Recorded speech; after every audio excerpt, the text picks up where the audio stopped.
Hello, everybody.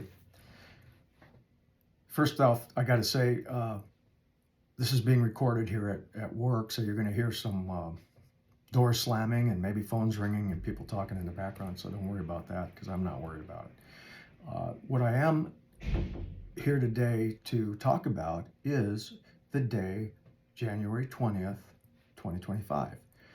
Now, what is important about the date, January 20th? Well, on January 20th, the next president of the United States will be inaugurated or sworn in. And what is important about that, aside from all of the obvious reasons, is that it represents the greatest peaceful passing of power from one government to another in the world. And don't kid yourself, the United States is still the most powerful country on the face of the earth, and rightly so. And I'm very proud of that, as we all should be. But think about that event compared to world history in terms of what has taken place in the past and still is actually taking place today when one government uh, switches over to another government. Generally, it's not a peaceful thing. Amongst some of the democracies in the Western world, it is a peaceful process. But if we go back historically, when the founding fathers threw off the yoke of suppression by a monarchy, the English king, they established a government that they were very, very concerned about absolute power and the moral and ethical corruptions that the pursuit of absolute power brings to anyone, actually. There have been very few people in the history of the world who have turned down the addictive drug of absolute power. Cincinnatus was a Roman senator who did, and lo and behold, George Washington was another when he turned down the offer to be the king of the United States. So, having said that, and making the statement that this is the greatest peaceful passing of power that has ever existed, those are facts. And when the United States was set up by the founding fathers, nowhere on earth did that system exist.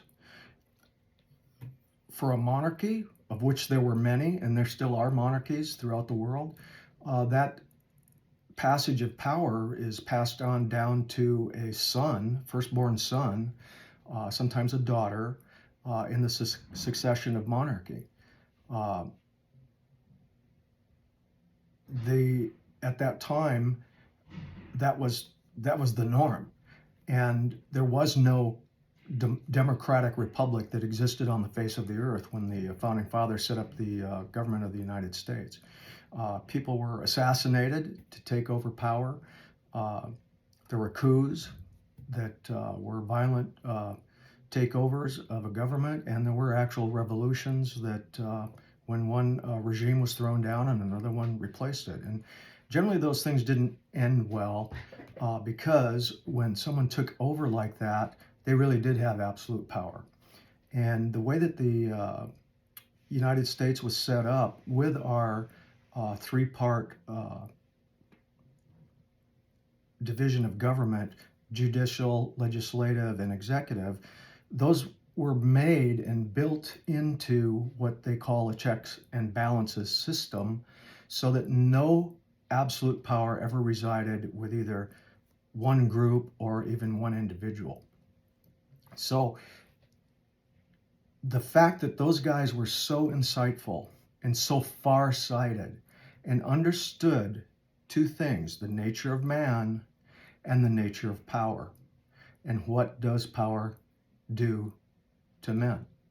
They understood that. So they set our system up to prevent a tyrannical monarch or dictators or any of those things where someone were able to wrest complete power over the government of the United States. So this peaceful passing of power was the first of its kind in the existence of the human race. So how important is that? Damn important, because it allowed the United States to set the standard for the rest of the world to follow. Now, granted, a lot of the world has not followed it, but almost all of the Western democracies, Europe and throughout different places in the world, they are set up on the model of the United States. In fact, most of their constitutions are based on a framework supplied by the Constitution of the United States of America. They all have their differences, but if you look at the bare bones foundation, it all comes back down to the United States, which comes back down to the founding fathers and proves how brilliant they were in setting up our system. So that day that's coming up, January 20th, that's an important day. It's a day we should celebrate. And I don't care what side of the fence you're on. We get to vote every 4 years.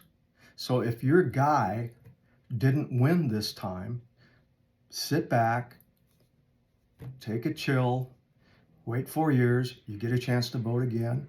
And if a lot of people agree with you, then maybe your guy will get voted in the next 4 years. If you've lived as long as I have, you've seen a lot of administrations. Some I agreed with and some I didn't agree with. And lo and behold, here I am, still sitting here today. Took my time, waited until got a chance to vote again, gave it my best shot. Sometimes it worked out for my way of thinking. Sometimes it didn't. But I knew we were going to get another chance no matter what. And that is the joy that we should be celebrating here in the United States, because in a lot of countries, that opportunity does not exist. There are still monarchies throughout the world, and there are still tyrannical dictatorships throughout the world. And we're doing okay. So that system has worked now for over 200, almost 250 years. I think 1787 is when they ratified the Constitution, I believe. So it's been well over 220 some years that we've been in place and thriving, and we will continue to thrive. I have great faith in the United States through all its ups and downs and all the things that people think are bad about the United States. In the overall, when you're done and the day is over, it's like my dad told me one time. He said, Ernie, you would want to live in a world where there was a strong America than live in a world where there was a weak America. And he was right, because we have been that beacon of light, that guiding force that provided the opportunity for freedom to so many countries throughout the world over the course of our history. So for us at Emerson Knives, to celebrate this event, we have produced a knife now, a brand new model called the All-American. And we have two blade styles, same handle, two blade styles. One is a spear point and one is a bowie. And I happen to have them sitting right here in front of me, so I want to show them to you. Now, I'm going to show you we have several colored handles. We have a gray, a green, and a tan, and a black. I'm going to show you the gray one because it'll show up better against my dark clothing that I have on. But that is the Bowie style All-American, and you will notice that engraved on that handle is Old Glory, the Stars and Stripes, because we wanted it to be as American as we could possibly be to celebrate that day. That's a badass knife design. I got to say it. I designed it, and I don't think I'm bragging. It's a good knife design. Now, that was the Bowie blade. Here is the spear point. Same handle, but a spear point. So you get a choice of blade styles. And that really is. That has all the Emerson ergonomics. It's a really strong. The spear point says brute force. The Bowie says American. Beautiful knives, both of them available in the tan, the green, the gray, and the black. And I'll show you the cool thing about these is we're going to give you the option of being able to, this is the black one, being able to have engraved on the back, "We the People," and the date of the inauguration. Now, if you don't want it on the blade, you don't have to have it. We're going to give you that option. So that's engraved on the back of the blade. If you desire to check that box to say, please put the engraving on my knife. And here it is on the spear point.